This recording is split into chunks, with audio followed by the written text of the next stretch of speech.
Bitės komanda nutarė tvarkyti vaizdingąją Vilniaus vietą prie senosios gynybinės sienos. Pažiūrėkime, kaip jiems seksis. Telekomunikacijų bendrovės Bitė darbuotojai jau ne pirmus metus įsitraukė į švarinimosi akciją Darom. Pernai kompanija ne tik gamtą tvarkė, bet ir internete pristatė mobilųjį žaliąjį žemėlapį, kur visi galėjo žymėti tvarkytinas ar jau tvarkytas Lietuvos vietas. Kitaip sakant, Bitės darbuotojai taip pat yra užsidegę žaliosiamis idėjomis ir todėl prie senosios gynybinės Vilniaus sienos tvarkėsi ne valdiškai, o kaip savo sodybose. Mums visą tai yra tikrai svarbu, jei nepradėsime nuo savęs, tai kasgi tuo pasirūpins.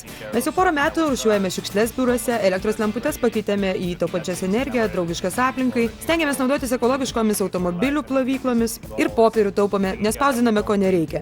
O ir klientai matome vis daugiau ir daugiau prašo mūsų ne popierinių, o elektroninių sąskaitų ir panašiai. Lengva buvo sutelkti kolegas ir visiems kartu padirbėti? Netikėtai lengva. Iš tiesų pranešta, tarkim, buvo šiandien iš ryto, o žmonės rinko nepaprastai greitai.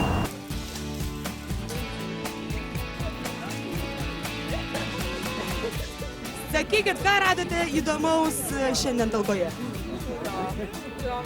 Batus skirtingose pusėse. Chanel numeris 5.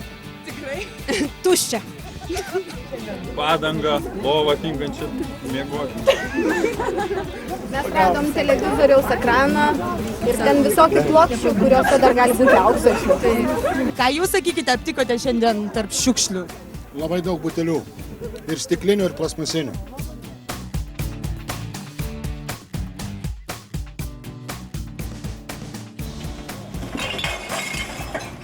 Jūratė, marketingo vadovė, man pasakys iš akies, kiek maišų šiukšlių šiandien surinkot? Daugiau negu 100. Jūs teisi, daugiau negu 150, bravo, Bitei, akcija pasiteisino, ar ne? Taip, labai pasiteisino ir tikrai buvo labai malonu rinkti šiukšles ir prisidėti prie būtent Darom akcijos. Ir tikimės, kad šiukšles rinksim ne kartą metuose, bet daug dažniau.